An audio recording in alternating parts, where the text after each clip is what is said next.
The gunshot echoed across the empty plains of West Texas, scattering a flock of startled birds into the golden afternoon sky. Sophia Owens ducked instinctively, her heart pounding against her ribs as the stagecoach lurched violently to a halt. The year was 1875, and what had begun as a routine journey to visit her ailing aunt in Tucson was about to become the most terrifying and ultimately life-changing experience of her 22 years. Everybody out, now. The harsh command was followed by another warning shot as masked riders surrounded the coach. Sophia clutched her reticule to her chest, her knuckles white with fear.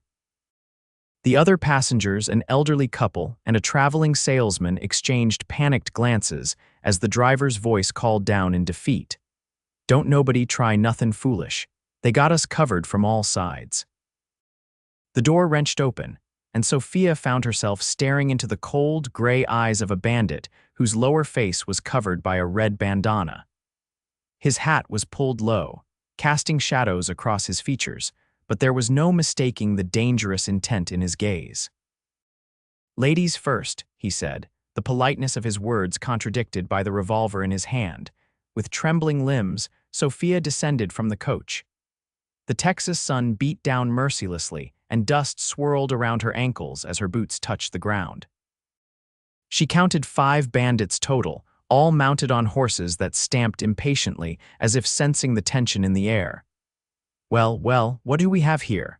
A 6th man rode forward, clearly the leader.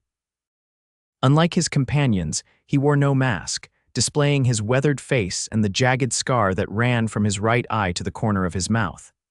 "Seems we got ourselves some fine travelers today, boys. We don't want trouble," the elderly man said as he stepped down, supporting his wife. "Take what you want and leave us be," the leader laughed, a sound like dry leaves crumbling. "Oh, we'll take what we want, old-timer. Empty your pockets, all of you." The bandits dismounted, collecting watches, money, and jewelry with efficient movements. Sophia reluctantly handed over her mother's silver locket and the few dollars she carried for her journey.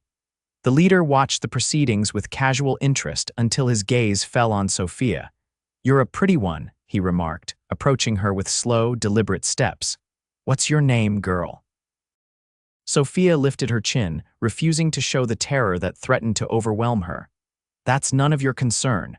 A flash of anger crossed his face, quickly replaced by amusement. "Got spirit, this one."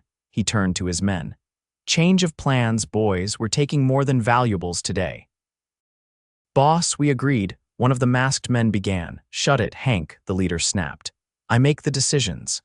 He grabbed Sophia's arm roughly. "You're coming with us, Miss No Name. Your family will pay good money to get you back, I reckon." "I have no family with money," Sophia protested, trying to pull away. "My parents are dead." The leader's grip tightened painfully. "Everyone's got somebody who cares, and if not, well." His smile sent a chill down her spine. "You might fetch a good price south of the border." "You can't do this," the traveling salesman exclaimed, stepping forward only to be pistol whipped by one of the bandits. He crumpled to the ground, blood streaming from his temple. The elderly woman began to weep, and her husband held her close, his eyes filled with helpless rage. "Tie her up," the leader ordered. "We're wasting daylight." Rough hands bound Sophia's wrists, and she was hoisted unceremoniously onto the leader's horse. As they prepared to ride away, the leader addressed the remaining passengers. "Tell whoever comes looking that Silas Blackburn has the girl. The price for her safe return is $5,000. Instructions for delivery will be sent to the sheriff in Willow Creek." He grinned, revealing tobacco-stained teeth. "And don't try anything heroic. I'd hate to send her back in pieces." With that, the bandits galloped away, kicking up clouds of dust. Sophia bounced painfully against the saddle, tears streaming down her face as the stagecoach and her last connection to civilization disappeared behind them. They rode hard for hours, changing direction frequently to confuse any potential pursuit. By nightfall, Sophia's entire body ached, and her wrists were raw from the rope bindings. They finally stopped at a dilapidated cabin nestled in a rocky canyon, a hideout clearly prepared in advance. "Get her inside," Blackburn ordered, dismounting with a grunt. "And someone get a fire going, I'm starving." The interior of the cabin was sparse: a table, a few chairs, some bedrolls, and a small fireplace. Sophia was pushed onto a stool in the corner while the men busied themselves with camp duties. One of them, younger than the others, brought her a canteen of water. "Drink," he said gruffly, but his eyes held a flicker of something like sympathy. Sophia accepted the water, her parched throat overriding her suspicion. "Thank you," she whispered. He nodded once before moving away. Blackburn caught the exchange and frowned. "Don't get friendly with the merchandise, Miller," he warned. "She's just a means to an end. What if nobody pays?" Another bandit asked, feeding kindling into the fireplace. Blackburn stretched lazily. "Then we head to Mexico. I know people who'd pay well for a pretty white girl." Sophia shuddered, fighting back a fresh wave of tears. She would not give them the satisfaction of seeing her break down. Instead, she began to assess her surroundings, looking for any potential means of escape. The cabin had 2 windows, both shuttered from the inside, and a single door that was now guarded by one of the bandits. Her bindings were tight, but not impossibly so. If she could somehow free herself and slip away while they slept. "I know what you're thinking," Blackburn said, suddenly beside her. "Don't bother. Even if you got past us, the desert would kill you before you found help." He fingered a strand of her auburn hair. "Be smart. Behave and you'll go home unharmed once we get our money." Sophia jerked away from his touch. "And if I don't," his expression hardened, "then things will get very unpleasant for you." The night passed in uncomfortable silence, with Sophia drifting in and out of fitful sleep. She was given a small portion of beans and dried beef for dinner, which she ate awkwardly with her bound hands. The bandits took turns keeping watch, ensuring she had no opportunity to attempt escape. Morning brought renewed activity as one of the men was dispatched to deliver the ransom demand. Blackburn seemed confident, lounging at the table and playing solitaire with a tattered deck of cards. "Your note might reach the wrong people," Sophia said, finding her voice. "The sheriff in Willow Creek is known to be ruthless with outlaws." Blackburn's laugh was dismissive. "Sheriff Davis. That old drunk couldn't track a bleeding elephant through snow." He dealt another card. "Besides, we've got friends in town who'll make sure the right people get our message." Days began to blur together in captivity. Sophia was allowed limited movement around the cabin, but always under watchful eyes. She learned the names of her captors through their conversations. Hank, the skeptical one; Miller, the youngest who showed her small kindnesses; Rourke, a silent giant of a man; Cooper, the one with a perpetual cough; and Fletcher, Blackburn's apparent second in command. On the 3rd day, Fletcher returned from town with supplies and news. "Word spread about the girl," he reported, unloading provisions. "Sheriff's put together a posse, but they're searching the wrong area." Blackburn nodded, satisfied. "Any response to our demands?" "Nothing yet, but there's talk of a stranger in town asking questions. Fancy dresser with Eastern ways." Sophia's heart leaped. Could it be someone searching for her? Perhaps her aunt had sent help when she failed to arrive in Tucson. "Keep an eye on this stranger," Blackburn ordered. "Might be a Pinkerton." That night, as the men played cards and drank whiskey, Miller brought Sophia an extra blanket. "Weather's turning," he mumbled. "Gets cold in these hills." "Why are you doing this?" Sophia asked quietly. "You don't seem like them." Miller glanced nervously at his companions who were engrossed in their game. "Made some bad choices, got debts." Blackburn offered a way out. He shrugged. "Too late to turn back now." "It's never too late to do the right thing," Sophia whispered. Something flickered in Miller's eyes, but he moved away without responding. The following morning, a commotion outside drew everyone's attention. Blackburn peered through a crack in the shutters, cursing under his breath. "Riders coming, 3 of them." He turned to his men. "Positions now." The bandits scrambled for their weapons while Sophia was roughly dragged to the back of the cabin. "Make a sound, and I'll cut your throat," Blackburn hissed, pressing a knife against her neck. Through the thin walls, Sophia could hear horses approaching, then stopping. A voice called out deep, confident, with a slight drawl.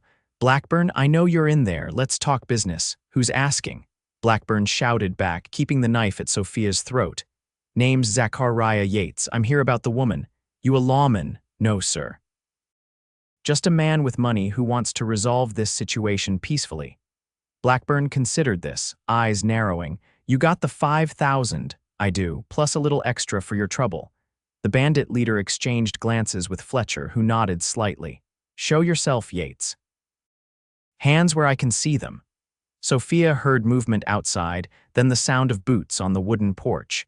The door opened slowly, and a tall figure stood silhouetted against the morning light. Zachariah Yates cut an imposing figure as he stepped into the cabin. Dressed in dark trousers, a blue shirt, and a black vest, with a duster that had seen many miles, he removed his hat to reveal dark hair that curled slightly at the nape of his neck. His face was tanned from the sun, with a strong jaw shadowed by a day's growth of beard. But it was his eyes that commanded attention, intense blue that seemed to take in everything at once. "Where's the money?" Blackburn demanded, keeping Sophia shielded behind him. Yates nodded toward the door. "My companion has it. I wanted to see the woman first, make sure she's unharmed." "She's fine," Blackburn snapped. "Now the money." "I'd like to see for myself," Yates said calmly, though Sophia detected an undercurrent of steel in his voice. After a tense moment, Blackburn pushed Sophia forward. She stumbled slightly, regaining her balance with bound hands. Yates's gaze swept over her, assessing her condition. Their eyes met briefly, and Sophia was struck by the intensity of his stare, concerned yet calculating. "Are you hurt, miss?" he asked. "No," Sophia answered, her voice barely above a whisper. Yates nodded, seemingly satisfied. "Then let's conclude our business." He turned toward the door and called, "Bring it in, Charlie."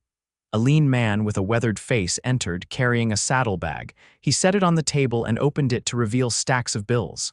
"Count it if you want," Yates offered. "It's all there." Fletcher moved to the table and began rifling through the money while the other bandits kept their weapons trained on the newcomers. Sophia noticed that Yates had a holstered revolver, but he made no move toward it. "Looks right," Fletcher confirmed after a thorough count. Blackburn grinned triumphantly. "Pleasure doing business with you, Yates," he gestured toward Sophia. "She's all yours." "Cut her loose," Yates instructed, his tone brooking no argument. With obvious reluctance, Blackburn sliced through Sophia's bindings. She rubbed her wrists, wincing at the tender skin. "Why such interest in this particular woman?" Blackburn asked, curiosity evident in his tone. "She's somebody important." Yates's expression remained impassive as he helped Sophia to her feet. "She's already mine," he stated simply, the words falling like weights in the silent cabin. Sophia stared at him in confusion. She had never seen this man before in her life. Before she could protest, Yates continued. "My wife and I were separated during a raid on our homestead. I've been tracking her for 2 weeks." He placed a protective arm around Sophia's shoulders. "Thank you for finding her for me." The lie was so smooth, so confident, that even Sophia almost believed it for a moment. Blackburn's eyes narrowed suspiciously, darting between them. "Wife, huh? Never mentioned a husband." "Would you have?" Yates countered. "Smart woman, my Sophia." The use of her actual name startled her. How did he know? Had he been following the stagecoach? Had someone sent him? "Well, ain't that touching," Blackburn sneered. "Take her and go before I change my mind about that extra you promised." Yates guided Sophia toward the door, his grip firm but not painful. Charlie had already stepped outside, presumably to ready the horses. "One last thing," Yates said, pausing at the threshold. "Spread the word that this area's getting too hot for kidnapping. Next time the response might not be so civilized." There was something in his tone that made even Blackburn hesitate before responding. "Just get out of here while you still can, Yates." Outside, 3 horses waited. Charlie held the reins of a chestnut mare, which Yates helped Sophia mount. Without further conversation, they rode away from the cabin at a steady pace.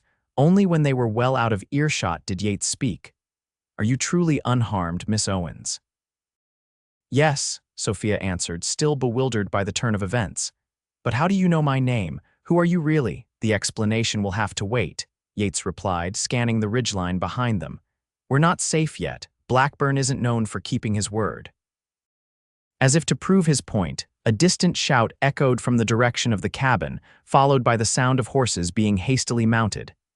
"They're coming," Charlie warned, already urging his horse to a gallop. "Stay close," Yates instructed Sophia. "These horses know the terrain."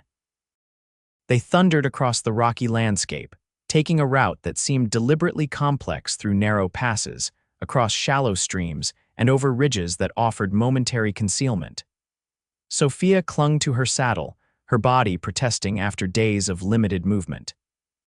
The sounds of pursuit grew fainter, then louder again as the bandits apparently found their trail. A shot rang out, the bullet whining past them to kick up dust several yards ahead. "They're within range," Charlie called. "We need to split up," Yates nodded grimly. "Take the high path through the cottonwoods. We'll meet at Red Rock if we get separated." Charlie veered off to the right, drawing some of the pursuers with him. Yates led Sophia down a steep embankment toward a tree-lined creek bed. "Stay in the water," he instructed as their horses splashed into the shallow stream. "It'll mask our trail." They followed the creek for nearly a mile before Yates guided them up a nearly invisible path that wound through dense underbrush. The going was slow, but when they emerged onto a plateau, there was no sign of pursuit. "I think we've lost them for now," Yates said, finally slowing their pace to rest the winded horses. "How are you holding up?" Sophia realized she was trembling, the adrenaline of their escape finally wearing off. "I'm alive," she managed. "Thanks to you." Yates studied her with those penetrating blue eyes. "You're stronger than you look, Miss Owens. Not many people could endure what you have with such composure." "Mr. Yates, I appreciate the rescue, but I still don't understand. Who are you? How did you find me? And why would you pay such a sum for a stranger?" Yates dismounted and approached her horse, offering a hand to help her down. "Let's rest here a moment. The horses need a breather, and we could both use some water." Once Sophia was seated on a flat rock, Yates handed her a canteen before taking a position that allowed him to monitor the trail behind them. "I wasn't entirely truthful with Blackburn," he began, a slight smile touching his lips. "I'm not your husband, obviously, but I'm not a complete stranger either." "I've never met you before," Sophia insisted. "No, but I knew your father." Yates's expression grew solemn. "Thomas Owens was a good man. He saved my life during the war." Sophia stared at him in astonishment. "My father. He never mentioned you. We served together at Shiloh. I was just a young private, separated from my unit. Your father found me wounded, got me to a field hospital, stayed with me when the surgeons wanted to take my leg." Yates unconsciously rubbed his right thigh. "He was transferred after that, but I never forgot his kindness." "That sounds like him," Sophia said softly, memories of her father bringing a fresh wave of grief. He had died just 6 months earlier, leaving her alone in the world except for her elderly aunt in Tucson. "When I heard about the stagecoach robbery and your kidnapping, I knew I had to help. A debt repaid, you might say." "But how did you even know I was on that coach, or who I was?" Yates took a drink from his own canteen before answering. "I've been tracking Blackburn's gang for personal reasons. When word reached Willow Creek about the kidnapping, I made inquiries. The description matched what I knew of Thomas's daughter. He was holding something back, Sophia could sense it, and the $5,000, that's an enormous sum." A shadow crossed Yates's face. "Let's just say Blackburn and I have unfinished business. The money was a means to an end." "You're a bounty hunter," Sophia realized. "Among other things," Yates acknowledged. "But right now my priority is getting you to safety. Blackburn won't give up easily, especially now that he's been made to look foolish. Where are we going?" "There's a ranch about 15 miles from here. The owner is a friend. We'll be safe there while we figure out your next steps." He stood, offering his hand again. "Can you ride a bit farther?" Sophia nodded, accepting his help. As she mounted her horse, a question occurred to her. "You called me your Sophia back there. How did you know my first name?" Yates swung into his saddle with practiced ease. "Your father kept a photograph of you in his pocket watch. He showed it to me once, told me he had a daughter named Sophia who was the light of his life." His expression softened momentarily. "He was very proud of you." The simple statement brought tears to Sophia's eyes. She had always known her father loved her, but hearing how he had spoken of her to others was unexpectedly moving. They rode in companionable silence for the next hour, the landscape gradually changing from rocky hills to more open country dotted with mesquite and scrub oak. The sun was beginning its westward descent when a cluster of buildings appeared on the horizon. "The Circle Z," Yates announced, "my friend's ranch." As they approached, Sophia could see it was a substantial operation. A large main house, several outbuildings, corrals, and what appeared to be a bunkhouse. A windmill turned lazily in the afternoon breeze, and smoke curled from the chimney of the main house. A man emerged from the barn, rifle ready, but lowered it when he recognized Yates. "Zach, wasn't expecting you for another day at least." "Had to adjust the timeline, Theo," Yates replied as they rode into the yard. "This is Miss Sophia Owens. She's had a rough few days." Theo, a barrel-chested man with graying temples, tipped his hat to Sophia. "Madam, any friend of Zach's is welcome here." He turned back to Yates. "Charlie, make it back. We got separated. He knows to meet at Red Rock if there's trouble." Theo nodded, understanding. "I'll send one of the boys to check. Meanwhile, let's get you folks settled. The missus will have supper ready soon." As Theo led their horses toward the barn, a woman appeared on the porch of the main house. Her silver-streaked dark hair was pulled back in a practical bun, and her weathered face broke into a warm smile. "Zachariah Yates, as I live and breathe," she called, wiping her hands on her apron. "And you've brought company, Martha," Yates greeted her with genuine affection. "This is Miss Owens. She could use some of your hospitality." Martha's keen eyes took in Sophia's disheveled appearance and exhausted posture. "You poor dear. Come inside this instant. A hot bath and a proper meal will set you right." The prospect of a bath was so enticing that Sophia nearly wept. Martha ushered her into the house, which was simply but comfortably furnished and radiating warmth from both the hearth and the obvious care that went into its keeping. "Theo, have the boys bring hot water to the guest room," Martha instructed her husband. "And Zach, you know where the washhouse is. You look like you've been dragged through a cactus patch backwards." Yates chuckled. "Yes, madam." As Martha led Sophia upstairs to a small but clean bedroom, the older woman kept up a stream of cheerful conversation that required minimal response. She seemed to understand intuitively that Sophia was overwhelmed and needed gentle handling. "The tub's behind that screen," Martha explained, indicating a corner of the room. "I'll have the boys bring the water up, then leave you to soak as long as you like. There's a clean dress in the wardrobe that should fit well enough until we can wash your things." "You're very kind," Sophia said, emotion making her voice tremble. "I don't know how to thank you." Martha patted her hand. "No thanks needed, dear. Any friend of Zach's is family here." She hesitated, then added more softly, "He's a good man, despite what some might say. The best, in my opinion." Before Sophia could ask what she meant, ranch hands arrived with buckets of steaming water. Once the tub was filled, Martha showed Sophia where to find soap and towels, then left her to her privacy. The bath was heavenly. Sophia scrubbed away days of dust, fear, and uncertainty, letting the hot water soothe her aching muscles. The dress Martha had provided a simple blue cotton with white piping fit reasonably well, though it was a bit loose in the waist and short at the ankles. Still, it was clean and comfortable, a vast improvement over her travel-worn attire. When she finally descended the stairs, feeling human again, she found Yates in the parlor with Theo. The cowboy had also cleaned up, his damp hair combed back, wearing fresh clothes that suggested he kept personal items at the ranch. He stood when she entered, and Sophia was struck again by his commanding presence. "Miss Owens," he said, a hint of approval in his eyes as he took in her transformation. "You look much recovered." "Thank you, Mr. Yates," she replied, "for everything." Martha bustled in before the conversation could continue. "Supper's ready, and I won't have it getting cold. Zach, show Miss Owens to the dining room." The meal was simple but delicious. Roast beef, potatoes, fresh bread, and vegetables from Martha's garden. Sophia hadn't realized how hungry she was until the food was before her, and she had to consciously remind herself to eat slowly and politely.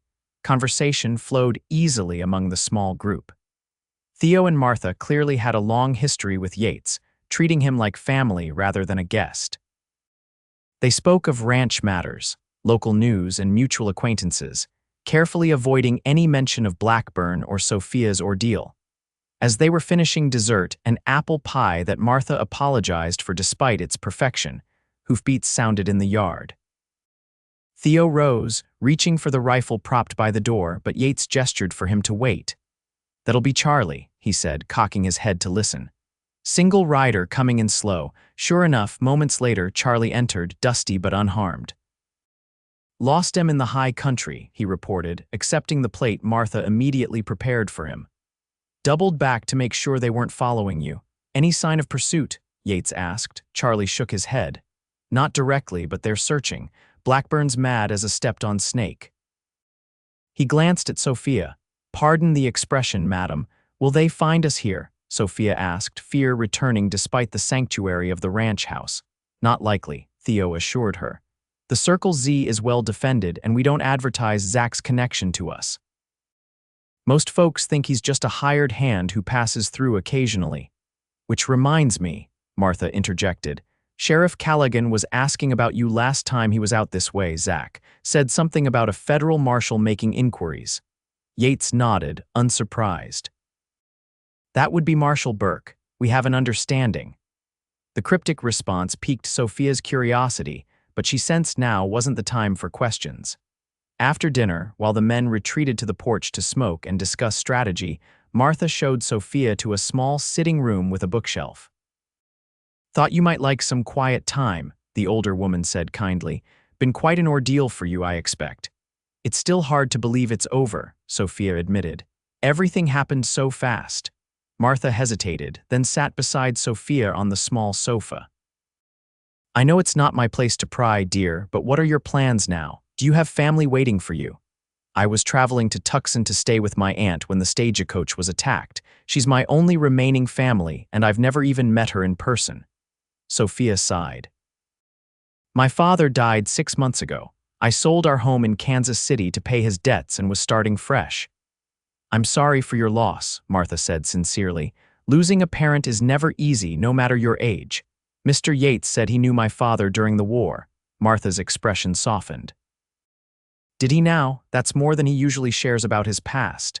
She patted Sophia's hand. Zach keeps his own counsel, but he's a man of his word. If he promised to help you, he will.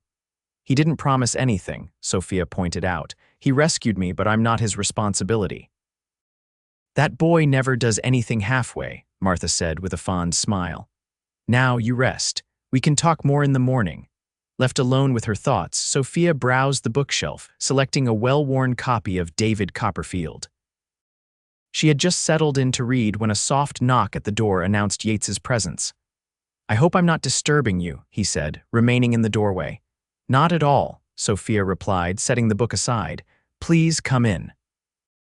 Yates entered but remained standing, his tall frame making the cozy room seem smaller. I wanted to let you know that Charlie will ride to Tucson tomorrow with a letter for your aunt, explaining what happened and that you're safe. If you'd like to write to her yourself, Martha can provide paper and ink. That's very thoughtful, thank you. Sophia hesitated, then asked the question that had been troubling her. Mr. Yates, what happens now? With Blackburn, I mean. His expression hardened almost imperceptibly. That's not your concern, Miss Owens. I think it is, she countered. Those men held me captive for days. They threatened to sell me in Mexico if the ransom wasn't paid. I have every right to know if they'll face justice. Yates studied her for a long moment, as if reassessing her character. You're right, he finally acknowledged. Blackburn and his gang are wanted in 3 territories. The money I paid will lead them to make mistakes. They'll drink, gamble, draw attention to themselves. When they do, I'll be waiting. You're going after them, Sophia realized. Alone. It's what I do. But why? Is the bounty worth risking your life? A shadow crossed his face. This isn't about money, Miss Owens. Then what is it about? Yates moved to the window, staring out at the darkening landscape. When he spoke, his voice was quiet but intense. 3 years ago, Blackburn and his gang raided a settlement near the New Mexico border. A small place, hardly worth the trouble, but they were drunk and looking for entertainment. His hands tightened on the windowsill. My sister lived there with her husband and young son. Understanding dawned on Sophia with a rush of sympathy. Oh, Mr. Yates. They killed her husband when he tried to protect her, then they took turns with her while her boy was forced to watch. His voice grew hoarse. When they were done, they slit her throat and left my nephew for dead. He survived barely. He hasn't spoken a word since. I'm so sorry, Sophia whispered, horrified by the brutal tale, Yates turned from the window, his eyes hard with resolve. I've been hunting them one by one. Blackburn is the last. When I heard he'd taken a woman hostage, I knew this was my chance to get close. You used me as bait, Sophia realized, a chill running through her. No, Yates said firmly. I genuinely wanted to help you. My original plan was to track them from a distance, wait for the right moment to strike. But when I learned who you were, Thomas Owens's daughter, I couldn't risk waiting. The Ransom approach was safer for you. His sincerity was evident, and Sophia found she believed him. What will you do once you find them? What's necessary, he answered simply. The implications of his words hung in the air between them. Sophia should have been frightened by his cold determination, but instead she felt a strange sense of understanding. In his position, wouldn't she want the same justice for her family? When will you go? She asked. In a few days. I want to make sure you're safely on your way to Tucson first. And if I don't want to go to Tucson right away, Yates raised an eyebrow.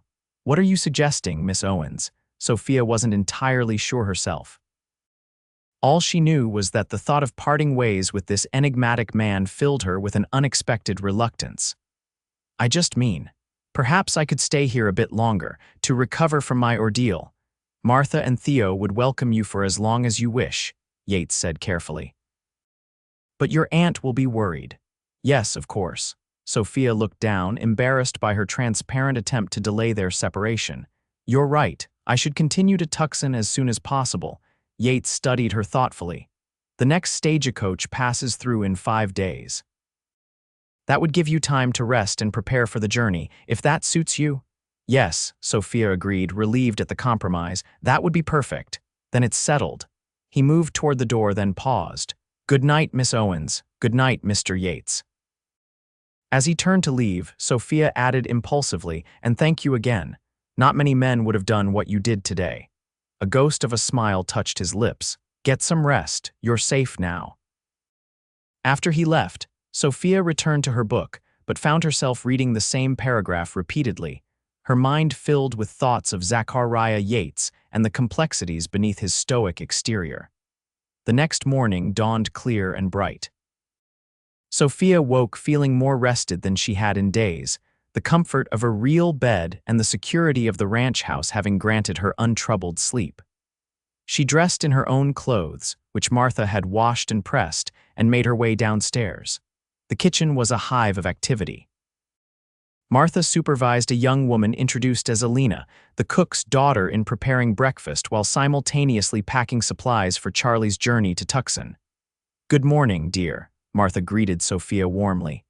I hope you slept well, better than I have in ages, Sophia admitted. Can I help with anything? You're our guest, Martha protested, but seeing Sophia's determination, relented. Well, if you insist, you could set the table. Alina will show you where everything is. As Sophia arranged plates and cutlery, the men entered from outside, bringing with them the scents of horses and morning air. Theo headed straight for the coffee pot, while Charlie accepted the packed provisions from Martha with thanks. Yates hung back slightly, and Sophia was acutely aware of his gaze on her. Good morning, Miss Owens, he said when their eyes met. You're looking well rested. I am, thank you, she smiled, surprised at how natural it felt. And please, after everything that's happened, I think you can call me Sophia. Something shifted in his expression, a softening around the eyes, perhaps. Then you must call me Zachariah, or Zach, as most do. Zach, she repeated, testing the name. It suited him somehow, strong and direct, like the man himself. Breakfast was a lively affair, with Charlie regaling them with tales of his exploits as a scout during the recent conflicts with Comanche raiders. Sophia found herself laughing despite the lingering shadows of her captivity, drawn into the camaraderie of this makeshift family. After the meal, Charlie prepared to depart for Tucson. Sophia had written a brief letter to her aunt, explaining her delay and assuring her of her well-being.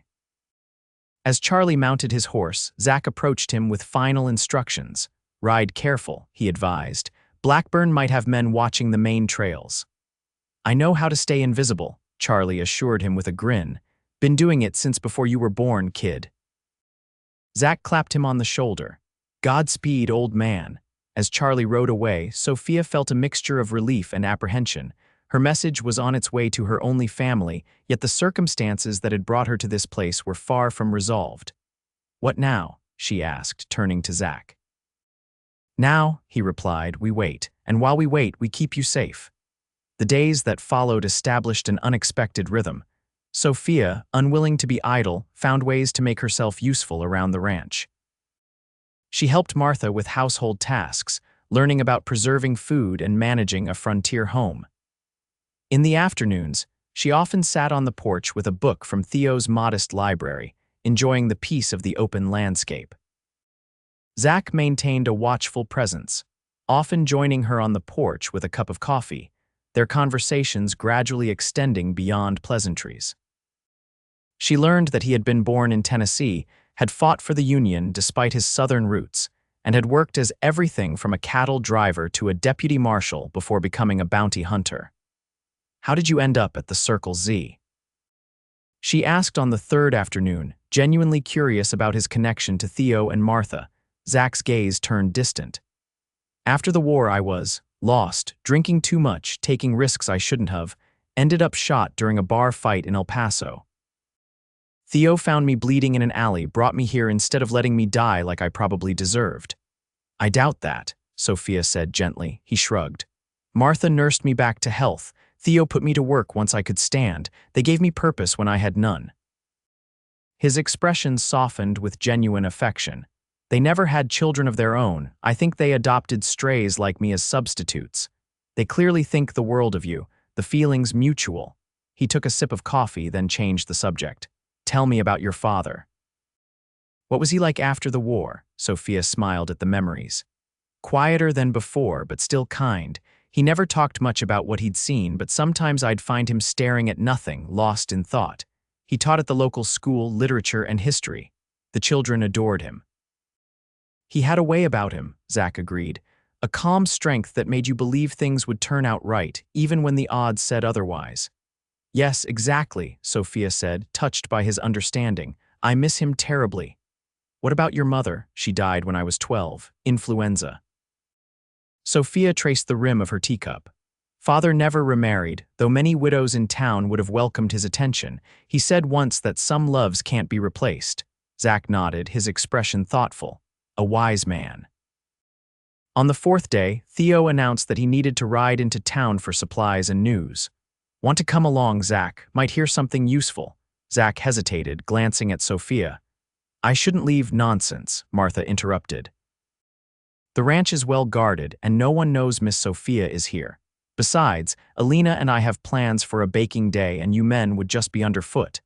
Eventually persuaded, Zach agreed to accompany Theo, but not before taking Sophia aside. "Stay close to the house," he instructed. "If anything seems wrong, anything at all, Martha knows where the rifles are kept." "I'll be fine," Sophia assured him, touched by his concern. "Martha is hardly defenseless." "True enough," he acknowledged with a faint smile.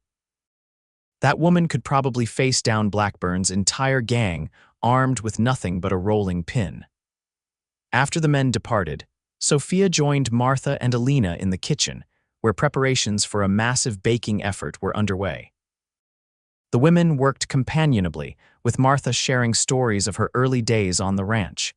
"Theo and I came out here right after we married in '52, she reminisced as she kneaded bread dough. "Nothing but open country for miles. Indians still raided occasionally, drought threatened the cattle, and winter storms could trap you for weeks. But Lord, it was beautiful, still is." "Weren't you afraid?" Sophia asked, sifting flour as instructed. "Terrified sometimes," Martha admitted cheerfully. "But fear doesn't build a home or a life. You acknowledge it, then you get on with what needs doing." It was wisdom Sophia appreciated, especially given her recent experiences. "How did you meet Zach?" He mentioned being injured, but not the circumstances. Martha exchanged a glance with Alina, who tactfully busied herself with stoking the oven. "That's mostly his story to tell," the older woman said carefully. "But I will say this, when Theo brought him here, I thought we'd be burying him by morning. Never seen a man so close to death yet still fighting to live." He mentioned being shot in a bar fight. "That's the simplified version," Martha said dryly. The reality was messier. He'd been hunting one of Blackburn's men, not his first target, but perhaps his most personal. The confrontation went badly. Because of his sister, Sophia surmised, Martha's hands stilled in the dough. He told you about Rebecca, just the basics. It was horrible. Yes. Martha resumed, kneading, her movements more forceful. Zach was overseas when it happened, working as a scout for the army on the frontier. By the time word reached him, the trail was cold. He's been hunting those responsible ever since. What about his nephew? Where is he now? With Rebecca's in-laws in Colorado. Good people, but the boy needs more than they can give. He needs his uncle to come home for good. Martha sighed. That won't happen until Blackburn is dealt with one way or another. The conversation shifted to lighter topics as they continued baking.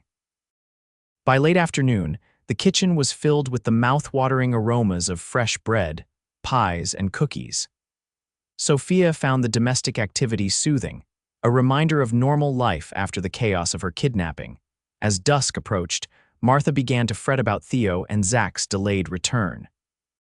They should have been back by now, she said, peering out the window for the 100th time. Town's only an hour's ride. Perhaps they encountered friends, Sophia suggested, trying to sound more confident than she felt, or had additional errands. Perhaps, Martha agreed, though her expression remained worried. Elena, you should head home before dark. Your father will be concerned. After Elena departed for her family's cabin nearby, Martha busied herself preparing dinner, though her frequent glances toward the window betrayed her anxiety. Sophia helped set the table, straining to hear the sound of approaching horses. The sun had fully set, the kitchen illuminated only by lamps, when a noise from outside caught their attention. Martha's face brightened. There they are, finally.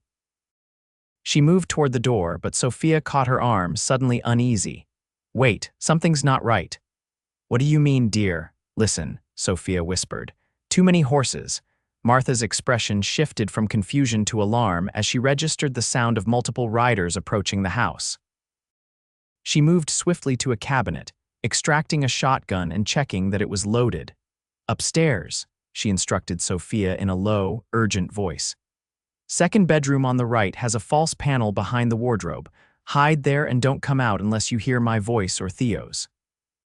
I can't leave you alone, Sophia protested. This isn't my first unwelcome visitor, child, Martha said grimly. Now go, quickly. Reluctantly, Sophia hurried upstairs, finding the bedroom Martha had indicated. She located the wardrobe and was searching for the hidden panel when voices drifted up from below, harsh, demanding voices that sent a chill through her blood. Evening, madam. Sorry to disturb you so late. This is private property, Martha's voice replied steadily. State your business or move along. A laugh, cold and familiar. Blackburn. Our business is simple. We're looking for a young woman, pretty thing with auburn hair, and a man named Yates. We have reason to believe they're here. There's no one here but me and my husband, and he's in town. Now see, I think you're lying. Blackburn's tone hardened. And I don't appreciate being lied to. The sound of boots on the wooden floor indicated men entering the house. Sophia's fingers frantically traced the back panel of the wardrobe, finally locating a small catch. The panel slid aside, revealing a cramped space clearly designed as a hiding place. She squeezed inside, pulling the panel closed just as heavy footsteps ascended the stairs. Through a tiny crack in the wood, Sophia could see a sliver of the bedroom. A man entered, not Blackburn, but one of his gang. He moved methodically around the room, checking under the bed, in the closet, behind curtains. When he approached the wardrobe, Sophia held her breath, pressing herself as far back as possible in the confined space. The doors opened. Clothes were pushed aside. A hand rapped against the wooden back panel, mere inches from her face.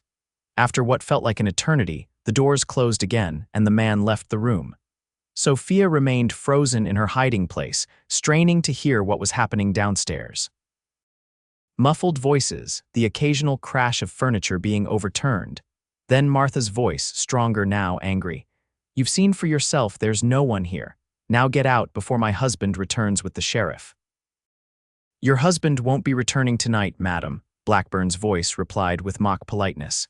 He and Yates ran into some trouble on the road, nothing fatal yet, but they're somewhat detained. Sophia's heart plummeted. They had Zach and Theo. The realization was followed immediately by a surge of determination. She couldn't remain hidden while Martha faced these men alone, or while Zach and Theo were in danger. Moving as silently as possible, she slid the panel open and emerged from her hiding place. A quick survey of the room revealed nothing that could serve as a weapon except a heavy ceramic water pitcher on the washstand. She grabbed it, then crept to the hallway, listening intently. "Search the outbuildings," Blackburn was saying. "Fletcher, you stay here with the woman. Make sure she doesn't try anything foolish." Footsteps indicated several men leaving the house. Sophia moved to the top of the stairs, peering down cautiously. She could see Martha seated at the kitchen table, her shotgun now in the possession of a tall man with a scar on his cheek. Fletcher, presumably. Blackburn was nowhere in sight. Sophia withdrew, mind racing. She needed to create a diversion, something to give Martha a chance to overpower Fletcher. Her gaze fell on a small table at the end of the hallway, holding a lamp and some decorative items. If she could create enough noise to draw Fletcher upstairs. Decision made, Sophia moved quietly down the hall, away from the stairs. With a swift, deliberate motion, she knocked the table over, sending the lamp crashing to the floor with a satisfying shatter of glass. "What was that?" Fletcher's voice called sharply from below. "Probably a cat," Martha replied dismissively. "They get in sometimes through the attic window." "Stay put," Fletcher ordered. His footsteps approached the stairs. Sophia positioned herself behind the bedroom door, pitcher raised. Her heart hammered in her chest as Fletcher reached the top of the stairs, gun drawn. Come out, wherever you are," he called in a sing-song voice that made her skin crawl. "No use hiding, pretty girl, we know you're here." He moved down the hallway, checking each room. When he reached her position, Sophia held her breath, waiting for him to step fully into the room. The moment he passed the threshold, she swung the pitcher with all her strength, connecting solidly with the back of his head. Fletcher crumpled to the floor with a groan, his gun skittering across the wooden planks. Sophia snatched it up, her hands shaking but determined. She had never fired a revolver before, but her father had taught her the basics of handling firearms, a necessary skill on the frontier. Keeping the gun trained on Fletcher's unconscious form, Sophia quickly bound his hands with a torn bedsheet, then gagged him with a handkerchief. Only then did she hurry downstairs, where Martha was already retrieving her shotgun from where Fletcher had propped it against the wall. "Thank the Lord," Martha breathed when she saw Sophia. "I was about to come up after you." "They have Zach and Theo," Sophia said urgently. "We have to help them." Martha's expression hardened with resolve. "Yes, we do, but not alone. Elena's father and brothers will help. Their cabin is just beyond the south pasture." "There's no time," Sophia protested. "Blackburn might, rushing in without a plan will get them killed for certain," Martha interrupted firmly. "Trust me, child. I've lived on this frontier for 23 years. I know what I'm doing." Recognizing the wisdom in the older woman's words, Sophia nodded reluctantly.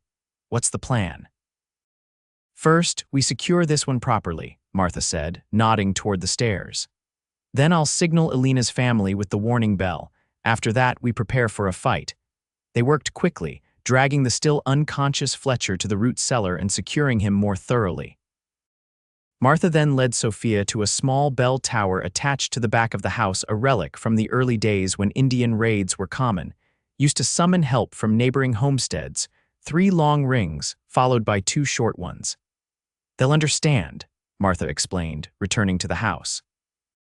"Now, let's arm ourselves properly." The gun cabinet in Theo's study yielded 2 rifles, a second shotgun, and additional ammunition. Martha handled the weapons with the ease of long familiarity, showing Sophia how to load and aim the shorter of the 2 rifles. "They'll have men watching the house," Martha said as they prepared. "We need to create a distraction to slip away unnoticed." "The barn," Sophia suggested, an idea forming. "If we could start a small fire, no need to damage good property," Martha countered. But releasing the horses would create enough commotion. Most of Blackburn's men are probably stationed there anyway, watching our mounts.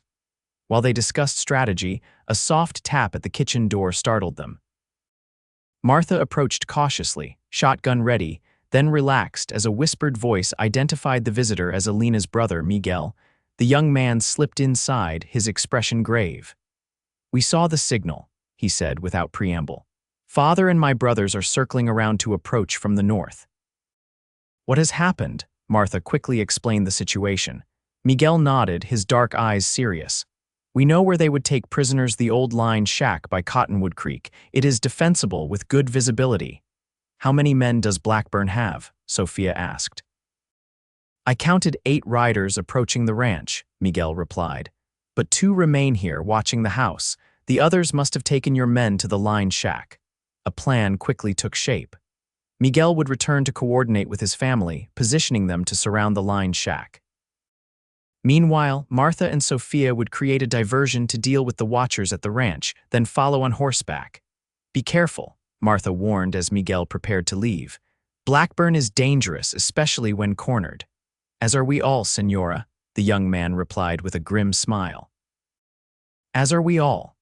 After Miguel departed, Martha and Sophia moved to execute their part of the plan. They slipped out through a back window, using the shadows to conceal their approach to the barn. As expected, 2 men were stationed there, one inside with the horses, another keeping watch outside.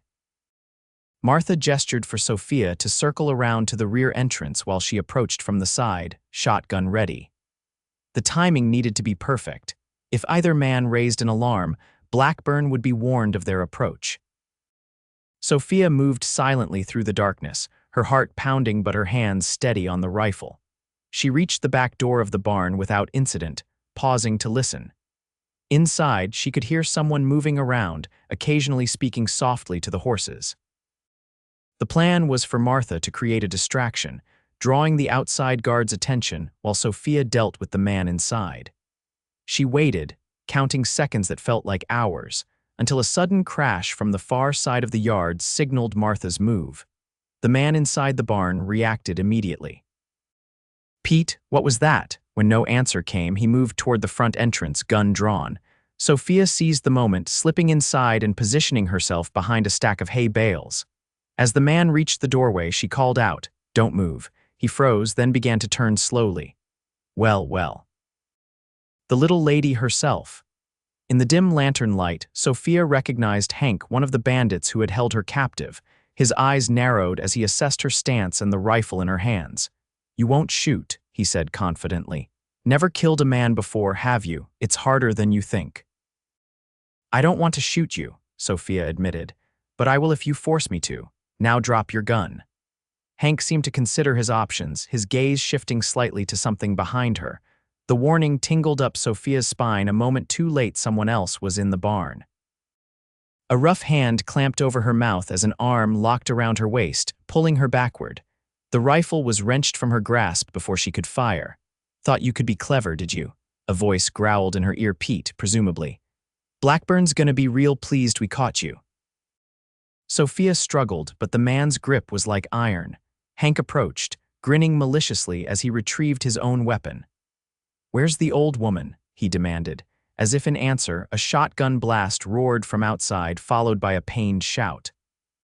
Pete's grip loosened momentarily in surprise, giving Sophia the opening she needed. She drove her elbow back into his stomach with all her strength, simultaneously stomping on his instep. He cursed, releasing her. Sophia dove for cover behind a stall as Hank fired, the bullet splintering wood inches from her head. She scrambled deeper into the shadows, desperately searching for a weapon. Martha's voice called from outside. "Sophia, are you all right?" "Stay back," Sophia shouted in warning. 2 men, both armed, Hank fired in the direction of her voice, forcing her to duck lower. The horses, agitated by the gunfire, were stamping and whinnying in their stalls. "Come out now," Hank called, "and maybe we won't hurt you too bad." Sophia remained silent, creeping along the row of stalls. Her hand closed around a pitchfork leaning against the wall. Not ideal, but better than nothing. A gunshot from the barn entrance drew Hank's attention. Martha had fired through the open door, forcing him to take cover. In that moment of distraction, Sophia lunged at Pete, who had been circling to flank her. The pitchfork caught him in the thigh, eliciting a scream of pain and rage. He fell, clutching his leg, and Sophia wrenched his gun from his holster. Now armed, she fired at Hank, not aiming to hit but to keep him pinned down while Martha entered the barn. The older woman moved with surprising agility for her age, taking a position that gave her a clear shot at Hank. "Drop it," she ordered, "or the next one takes your head off." Recognizing he was outmatched, Hank slowly lowered his weapon. "This ain't over," he muttered. "Tie them up," Martha instructed Sophia, keeping her shotgun trained on the men. "There's rope on that hook by the tack room." Within minutes, both men were securely bound and gagged. Sophia had a moment of déjà vu, remembering her own captivity at their hands. How swiftly the tables had turned. "We need to hurry," Martha said, already moving to saddle 2 horses. "Miguel and his family will be in position soon." They worked quickly, preparing the mounts and gathering additional ammunition. As Sophia swung into the saddle, a flicker of doubt crossed her mind. She was riding into danger, possibly a gunfight, to rescue a man she barely knew. Yet somehow the decision felt utterly right. Martha led the way, following a trail that wound through scrubby hills toward Cottonwood Creek. They rode in silence, both women lost in their own thoughts. Sophia found herself praying for Zach and Theo's safety, for courage, for the wisdom to know what to do when they reached their destination. The line shack came into view after about 20 minutes of hard riding. It was a simple structure, built of logs and situated on a slight rise that gave clear views in all directions. A small corral held several horses, and lamplight flickered through the single window. 2 men stood guard outside, occasionally pacing to keep warm in the cool night air. Martha and Sophia dismounted some distance away, tethering their horses in a grove of cottonwoods. They crept forward on foot until they could make out the shack clearly in the moonlight. "There," Martha whispered, pointing to a darker shadow among the trees on the far side. "That'll be Miguel or one of his brothers." Similar shadows were visible at strategic points surrounding the shack Alina's family, positioned as promised to assist in the rescue. "What now?" Sophia asked, her voice barely audible. Before Martha could answer, movement at the shack door caught their attention. Blackburn emerged, followed by 2 of his men dragging a bound figure between them. Even in the dim light, Sophia recognized Zach's tall form. His head hung forward, suggesting he was either unconscious or injured. "Zach," she breathed, instinctively starting forward. Martha's hand on her arm restrained her. "Wait," the older woman cautioned. "We need to understand what's happening." Blackburn was speaking, his voice carrying in the still night air. "Last chance, Yates. Tell me where the girl is or your friend starts losing fingers." Zach raised his head with visible effort. "Go to hell, Blackburn," the bandit leader laughed, always the hero. "Let's see how heroic you feel when we're done with Thompson," he gestured, and his men dragged Zach back inside. Moments later, a pained shout that could only be Theo's echoed from the shack. "We have to do something now," Sophia said urgently. Martha nodded, her expression grim. "Signal Miguel." 3 quick flashes with this. She handed Sophia a small mirror that captured the moonlight. "Then we create a distraction to draw those guards away from the door." Sophia moved to a position where she could catch Miguel's attention without alerting the guards. 3 quick flashes with the mirror, then a pause, then 3 more. An answering flash confirmed the message was received. Martha, meanwhile, had removed a small flask from her pocket. "Coal oil," she explained. "For the lamps, also useful for starting fires." She soaked a rag in the oil, wrapped it around a stone, then struck a match. The rag ignited, and Martha threw the flaming projectile with surprising accuracy. It landed on the roof of the corral's lean-to shelter, instantly setting the dry wood ablaze. The effect was immediate. The horses in the corral panicked, kicking and whinnying. The guards shouted in alarm, running toward the fire. From the opposite side of the clearing, rifle shots cracked as Miguel and his family opened fire, deliberately aiming high to avoid hitting the horses but creating maximum confusion. "Now," Martha said, rising from their hiding place. While they're distracted, they ran toward the shack, keeping low. The door was momentarily unguarded as Blackburn's men responded to the multiple threats. Martha reached it first, shotgun ready as she wrenched it open. The scene inside was illuminated by a single lantern. Theo was tied to a chair, blood streaming from a cut on his face. Zach was on his knees, held by one of Blackburn's men while the leader himself stood over him with a knife. All heads turned at the sudden intrusion. "Step away from my husband," Martha commanded, her voice steady despite the fury in her eyes. Blackburn recovered quickly from his surprise. Well, the cavalry arrives." His gaze shifted to Sophia and a slow smile spread across his face. "And look who's with her. Saves us the trouble of hunting you down, girl." "It's over, Blackburn," Sophia said, aiming her borrowed revolver at his chest. "Your men at the ranch are captured. You're surrounded." As if to emphasize her point, more gunfire erupted outside as Miguel's family engaged the remaining bandits. Blackburn's expression hardened. "Maybe so, but I can still take a few of you with me." In a lightning-fast move, he grabbed Zach by the hair, pressing the knife to his throat. "Drop the guns, or he dies right now." Sophia hesitated, her finger tightening on the trigger. Could she shoot before Blackburn cut Zach's throat? The risk was too great. "Don't do it," Zach urged, his eyes locked on Sophia's. "He'll kill us all anyway." "Shut up," Blackburn snarled, pressing the blade harder against Zach's skin. A thin line of blood appeared. Time seemed to slow as Sophia weighed her options. Martha stood firm beside her, shotgun unwavering.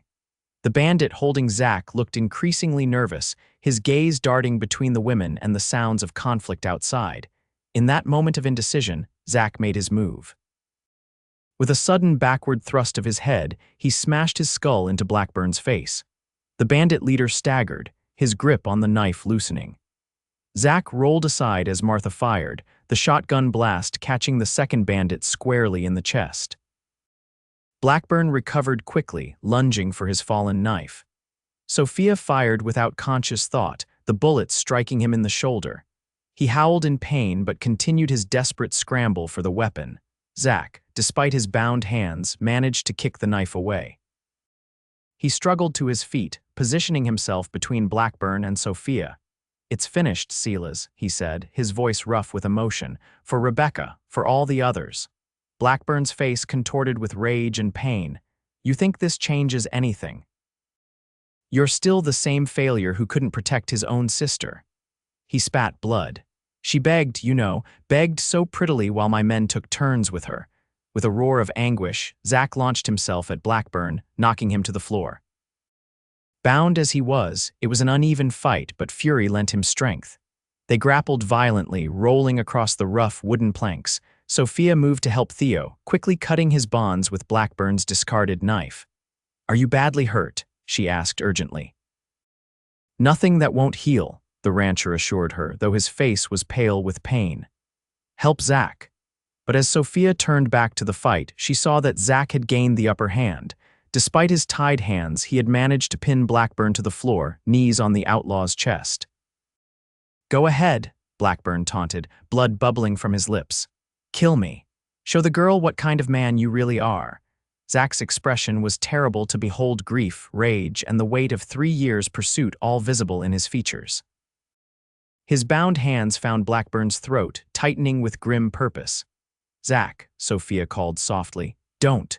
He didn't seem to hear her, lost in the darkness of his vendetta. Sophia approached cautiously, laying a gentle hand on his shoulder. "Zachariah," she said more firmly. "This isn't justice. This is revenge. There's a difference." For a long moment, she thought he wouldn't respond.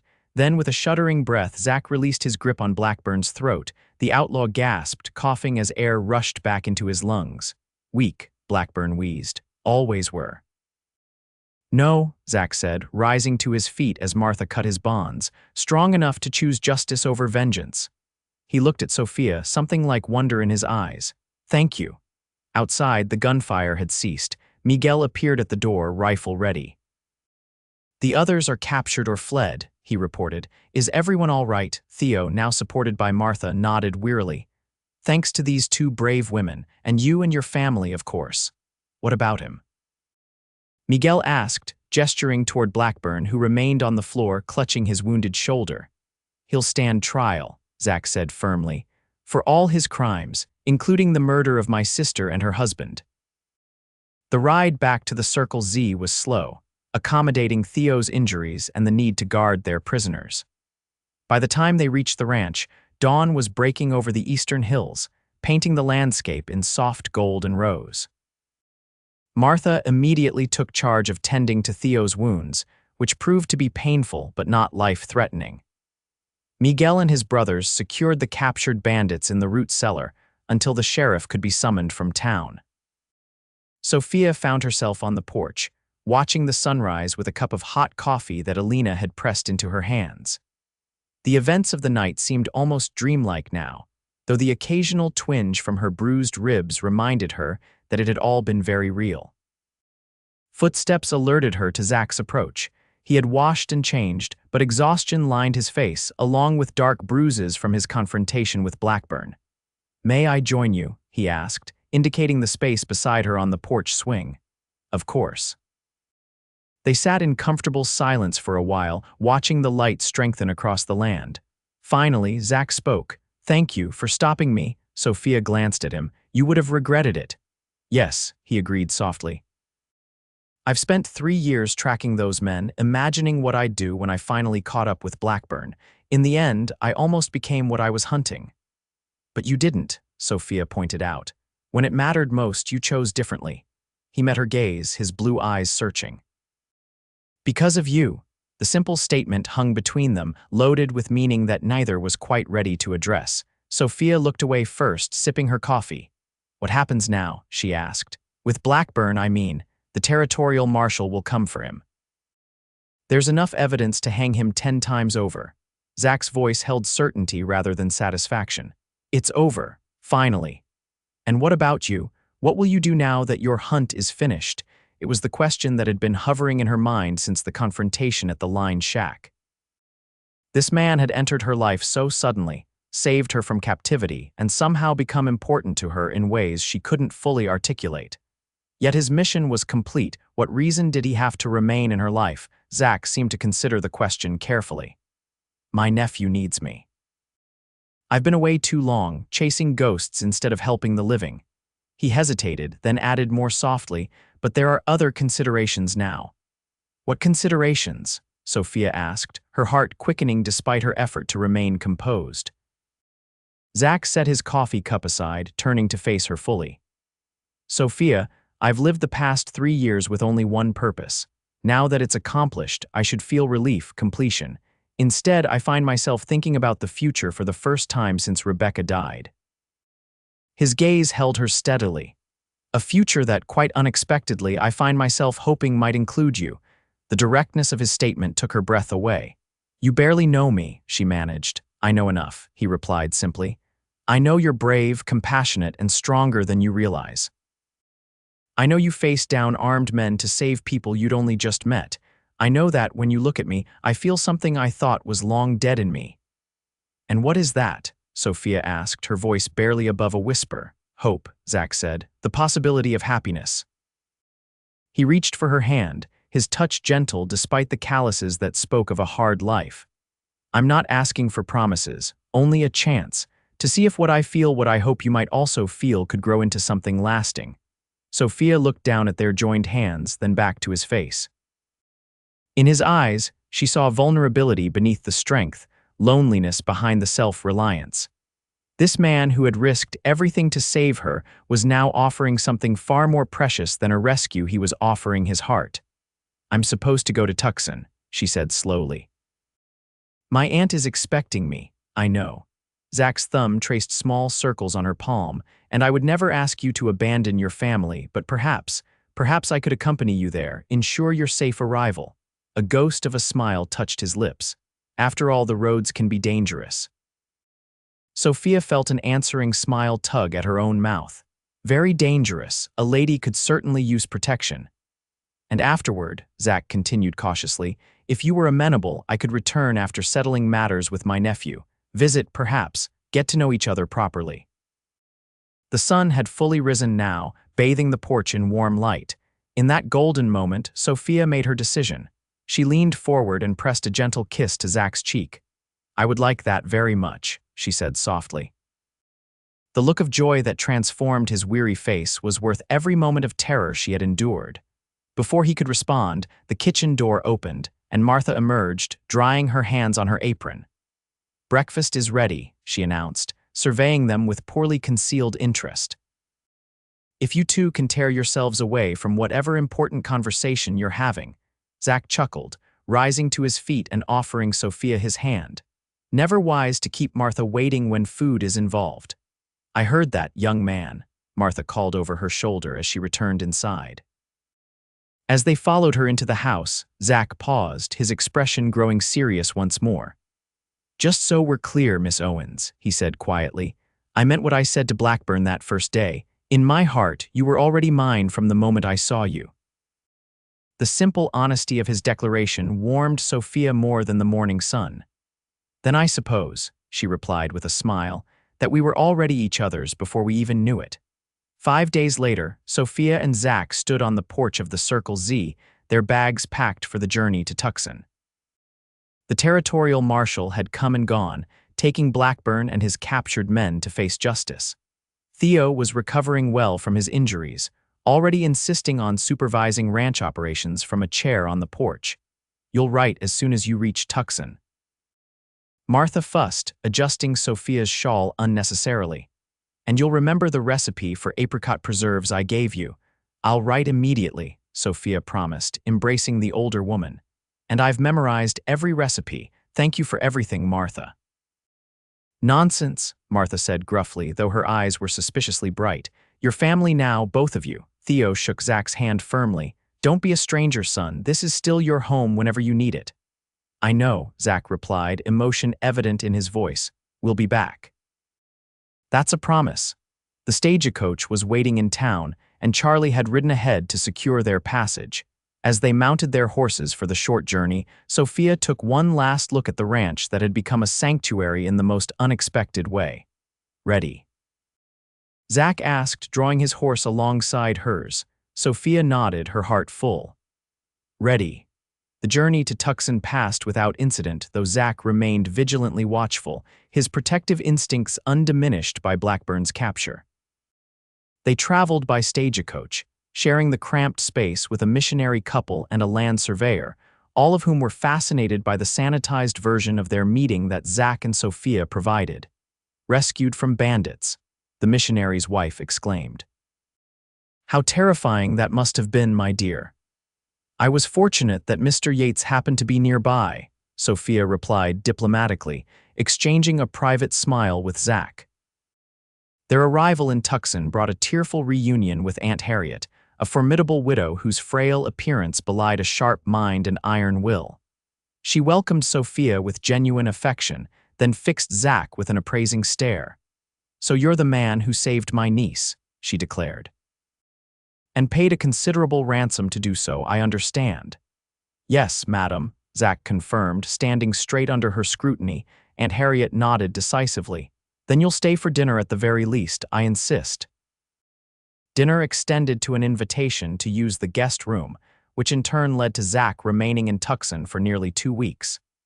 During that time, he and Sophia explored the growing town together, gradually learning each other's histories, preferences, and dreams for the future.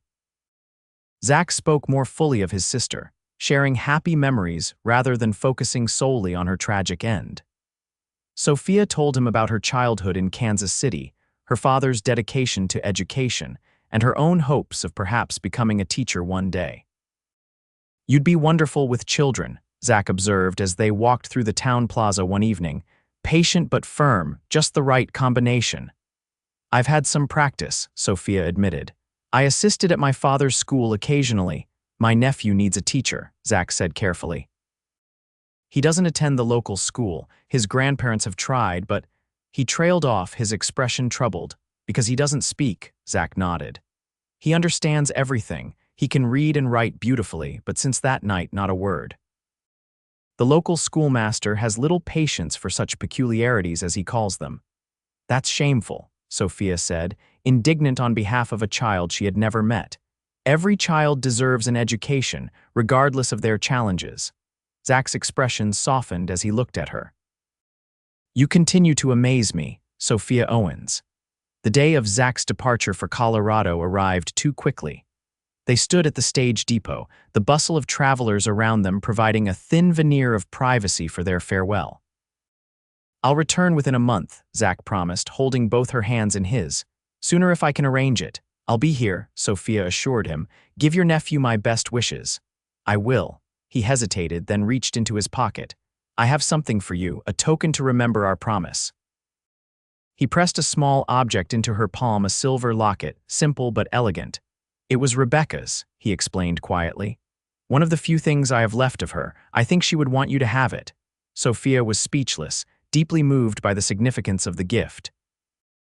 Zach, I can't possibly, please, he interrupted gently. It would mean a great deal to me. Understanding the importance of his gesture, Sophia nodded. Then I accept with gratitude and honor. Zach smiled, relief evident in his expression. He leaned forward, hesitating briefly before placing a tender kiss on her lips there first, despite the growing affection between them. It was brief but filled with promise. Until I return, he said softly. Until then, Sophia echoed, watching as he boarded the stagecoach that would take him away from her, but only temporarily.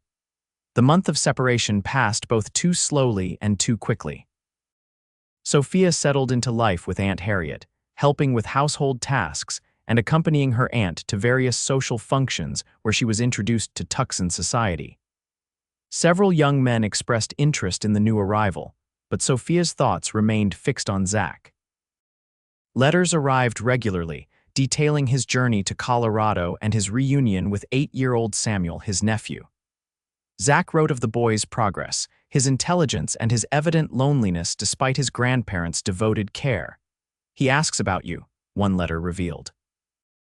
Or rather, he writes his questions. He wants to know about the lady who helped catch the bad men. I've told him you're as brave as you are beautiful, and he seems most impressed. Sophia treasured each communication, responding with accounts of her own days and increasingly open expressions of her feelings for Zach. The correspondence, begun in tentative friendship, blossomed into something deeper with each exchange. True to his word, Zach returned to Tucson exactly 1 month after his departure. Sophia was at the depot to meet him, her heart racing as the stagecoach rolled into town. When he descended, her breath caught not just at the sight of him, trail-worn but handsome as ever, but at the small figure who followed closely behind. Samuel Yates was a solemn-faced boy with his uncle's blue eyes and a mop of sandy hair. He clutched a small valise in one hand and Zach's coat-tail in the other, regarding the bustle of the depot with wary curiosity. Sophia, Zach greeted her, his smile warming his tired features. May I present my nephew, Samuel? Sam, this is Miss Owens, the lady I told you about. Sophia knelt to the boy's level, offering her hand. Hello, Samuel. I'm very pleased to meet you. Your uncle has told me what a fine young man you are. Samuel studied her intently before cautiously shaking her hand. Then, to her surprise, he released his grip on Zach's coat to reach into his pocket, extracting a folded paper which he gravely presented to her. Sophia accepted it, unfolding the note to find a carefully printed message. Hello, Miss Owens. Uncle Zach says you like books. I like books too. Do you have any about pirates? She laughed delightedly. As a matter of fact, I do. My father gave me Treasure Island for my 12th birthday. Would you like to borrow it? Samuel nodded enthusiastically, the first real animation she had seen from him. He scribbled quickly on another scrap of paper. Yes, please. Then it's yours for as long as you like, Sophia promised, rising to her feet. Her gaze met Zach's over the boy's head, finding tenderness and gratitude in his expression. Aunt Harriet is expecting us for dinner, she told them both. She's very eager to meet you, Samuel. The boy looked momentarily apprehensive, but a reassuring hand on his shoulder from Zach seemed to calm him. They collected their luggage and made their way to Aunt Harriet's comfortable home on the outskirts of town. Over dinner, it became clear that Samuel, despite his silence, was bright and observant. He communicated through notes and expressive gestures, winning over even the formidable Aunt Harriet with his polite manners and intelligent questions. Later, when Samuel had been settled in the second guest room with Treasure Island and a promise from Sophia to discuss it with him the following day, the adults gathered in the parlor for coffee. He's a remarkable child, Aunt Harriet declared. A tragedy about his parents, of course, but he's clearly resilient. He is, Zach agreed. Though I worry about his future, his grandparents are getting older and their remote location limits his educational opportunities. What are your plans, Mr. Yates? Aunt Harriet asked directly. For both yourself and the boy, Zach met her gaze steadily. I've purchased land near the Circle Z Ranch, good grazing country with a solid house already built. The previous owner was returning east for family reasons and offered a fair price. I see, Aunt Harriet nodded. And your intentions regarding my niece? I'm not blind to the attachment forming between you. Sophia felt heat rise to her cheeks. Aunt Harriet, please, no, it's a fair question, Zach interrupted gently. He turned to Sophia, his expression serious. I had planned to discuss this privately, but perhaps now is as good a time as any. He took a deep breath. Sophia, I've come to care for you deeply. These past weeks apart have only confirmed what I already knew, that my life would be immeasurably richer with you in it. He reached for her hand. I'm not a wealthy man, and the life I'm offering wouldn't be easy. A ranch requires constant work, and Samuel needs stability, patience, and understanding. It's a great deal to ask, especially of someone raised in the comforts of city life. But if you could consider it, consider us. I promise to spend every day trying to make you happy. The room fell silent as Sophia absorbed his words. It wasn't a formal proposal, but the intention behind it was clear. She looked at their joined hands, then at Zach's face, seeing the mixture of hope and uncertainty in his eyes. I was raised in a city, she acknowledged slowly, but I'm my father's daughter. He taught me that comfort isn't the same as happiness, and that the most worthwhile things in life often require the most effort. She squeezed his hand. I would be honored to consider a future with you and Samuel, Zachariah. The relief and joy that washed across his face were answer enough to any doubts she might have harbored. Aunt Harriet cleared her throat, drawing their attention back to her presence.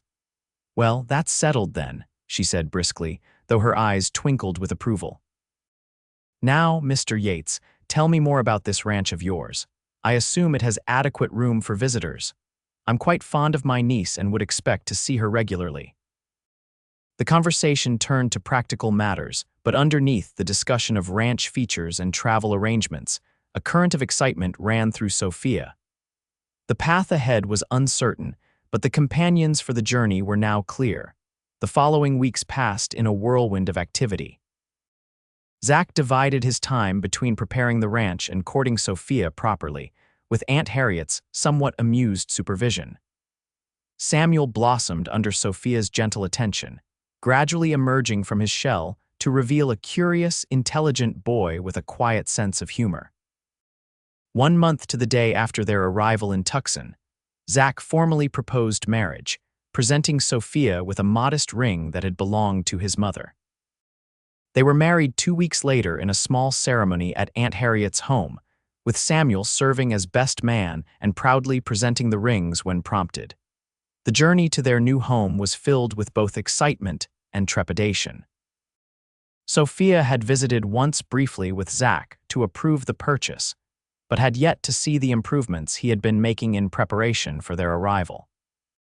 Samuel alternated between periods of quiet watchfulness and bursts of enthusiasm, particularly when they neared the Circle Z Ranch for a promised visit, before continuing to their own property.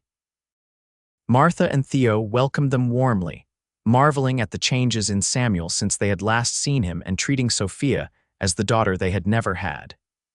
2 days of celebration followed, with neighbors riding in from miles around to meet Zach's new bride and welcome them to the community.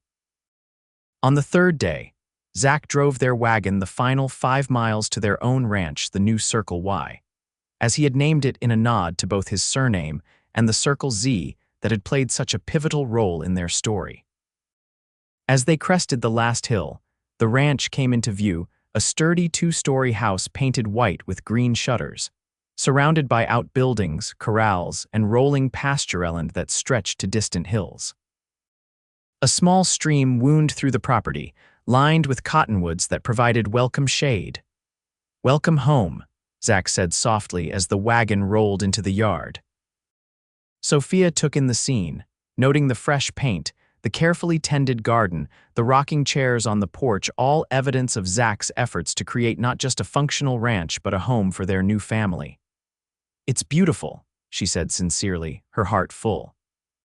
Samuel tugged at her sleeve, handing her a note. "Do I have my own room?" "Indeed you do," Zach assured him, lifting the boy down from the wagon.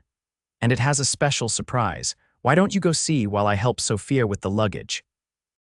Samuel needed no further encouragement, darting toward the house with newfound energy.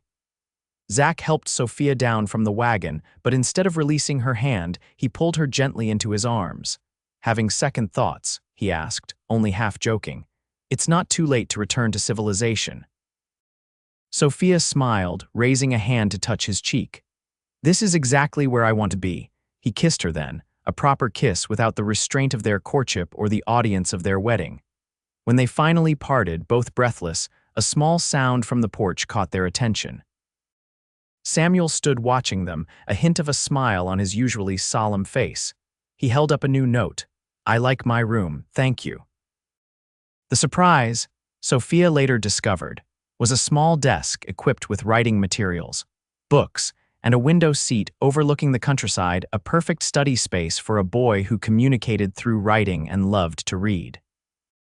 That evening, after Samuel was asleep in his new room, Sophia and Zach sat on the porch, watching the stars emerge in the vast Texas sky. The events that had brought them together seemed almost dreamlike now: the stagecoach robbery, her captivity, the dramatic rescue and confrontation with Blackburn. Yet without that chain of circumstances, they might never have met. "Do you ever think about it?" Sophia asked, her head resting on Zach's shoulder. "How differently things might have turned out." "Often," he admitted. "If I hadn't been tracking Blackburn, if you hadn't been on that particular stagecoach." He tightened his arm around her. "But then I remember something my father used to say, fate brings people together, but it's choice that keeps them that way." "Wise words," Sophia murmured. "We've made our choices," Zach continued, "and I, for one, have no regrets." "Nor I," Sophia agreed, turning to meet his gaze in the soft lamplight spilling from the window, "though I do wonder sometimes." "About what?" she smiled mischievously. "What possessed you to tell Blackburn she's already mine when we'd only just met?" Zach chuckled, the sound rich and warm in the quiet evening.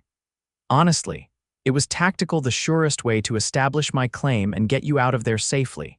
His expression grew more serious.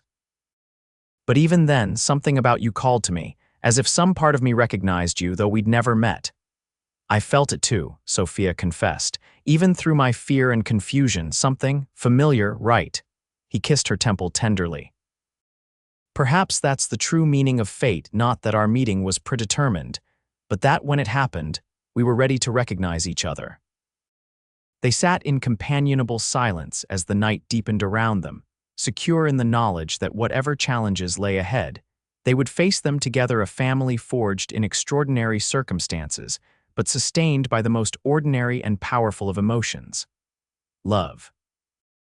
Epilogue: 5 years later, the summer sun beat down on the Circle Y Ranch, turning the surrounding grasslands golden and warming the wooden planks of the porch where Sophia sat, a book open in her lap and a pitcher of lemonade on the table beside her.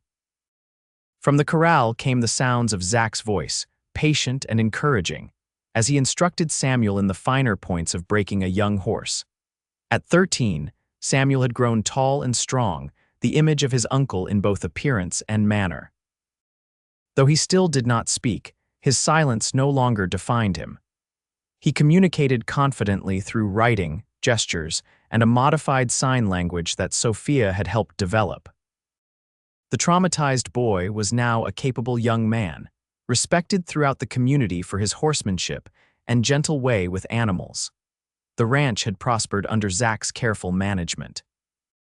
The original 100 acres had expanded to nearly 500, with a growing herd of cattle and several fine horses that Zach bred and trained. Their reputation for fair dealing and quality stock had spread throughout the territory. A cry from inside the house drew Sophia's attention. She set aside her book and rose, moving swiftly through the front door and up the stairs to the nursery. There, in a carved wooden cradle that Theo had made as a gift, 3-month-old Rebecca Martha Yates waved tiny fists in the air, her face scrunched in displeasure at finding herself alone upon waking. "There now, little one," Sophia soothed, lifting the infant into her arms. "No need for such a fuss. Mama's here." The baby quieted immediately, blue eyes so like her father's fixing on Sophia's face with an intensity that still amazed her.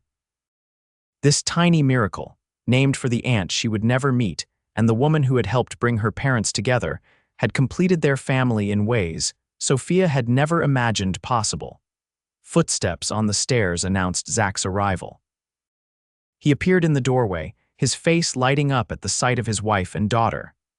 "I thought I heard the little miss making her presence known," he said, crossing to place a gentle kiss on the baby's head, then a more lingering one on Sophia's lips. "Samuel's taking a break. That Palomino is testing his patience. Like uncle, like nephew," Sophia teased. "Neither of you knows when to quit." Zach grinned, unrepentant. "Persistence is a virtue in this family." He stroked the baby's cheek with one finger. "Isn't that right, Becca?" As if in agreement, Rebecca gurgled happily, tiny hand grasping her father's much larger one with surprising strength. "Martha's letter arrived today," Sophia told him, shifting the baby to her shoulder. "She and Theo are planning to visit next month. She says, and I quote, that child will forget what her godmother looks like if we don't see her soon." "As if Martha would allow herself to be forgotten," Zach laughed. "Did she mention how Theo's doing? His last letter said his leg was bothering him again. Better now that spring's here." The damp winter was hard on his old injuries. Sophia moved to the window, gazing out at the ranch yard where Samuel was now brushing down his horse, his movements methodical and thorough. "Oh, and Aunt Harriet sends her love. She's threatening to move permanently to the southwest. Says Boston winters are becoming too much for her bones. She's always welcome here," Zach said sincerely, "though I suspect she'd drive us all to distraction within a week."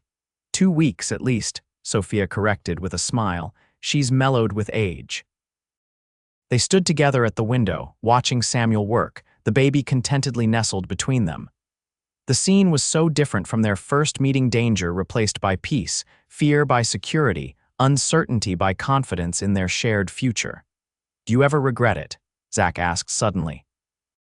"Choosing this life? It's been harder than I had a right to ask of you." Sophia turned to face him, recognizing the rare moment of vulnerability. Even after 5 years of marriage, Zach occasionally questioned whether he had asked too much of his city-bred wife. "Not for a single moment," she assured him firmly. "This life, our life, is everything I could have wished for. The hardships only make the joys more meaningful." Relief and love mingled in his expression as he drew her closer, careful not to disturb the now drowsing baby. "I thank God every day for bringing you to me, Sophia Yates, even if it was through such strange circumstances." "Speaking of which," Sophia said, "I had a letter from Marshal Burke last week. He mentioned that Blackburn died in prison. Consumption, apparently." Zach absorbed this information thoughtfully. "I thought I'd feel something more when that day came. Satisfaction, perhaps, closure." He shook his head slightly. "But it seems so distant now, almost like it happened to someone else." "Because you chose to live for the future rather than in the past," Sophia observed. "You chose us." "Best decision I ever made," Zach affirmed, bending to kiss her once more. From the yard below came a sharp whistle, Samuel's signal that visitors were approaching. They moved to the window again to see a dust cloud in the distance, indicating riders on the main road. "Probably the Hendersons," Zach speculated. "John mentioned stopping by to discuss the cattle drive." "I'll put Rebecca down and start some fresh coffee," Sophia said, returning the baby to her cradle with a tender kiss. As they descended the stairs together, Zach paused, taking Sophia's hand. "Have I told you today how much I love you?" "Yes," she replied with a smile, "but I never tire of hearing it." "Good," he said simply, "because I plan to keep saying it for at least the next 50 years. The sound of hooves in the yard called them to their duties as hosts. But as they moved toward the door, they exchanged one more look, a silent acknowledgement of the journey that had brought them here, and the road still stretching before them, a path they would travel side by side, come what may. Outside, The Texas sun shone down on the Circle Y, on the house and land that had become not just a ranch but a sanctuary, not just a property but a home. And at its heart, a family bound together by choice as much as circumstance, a testament to the enduring power of love that blooms in even the most unlikely places.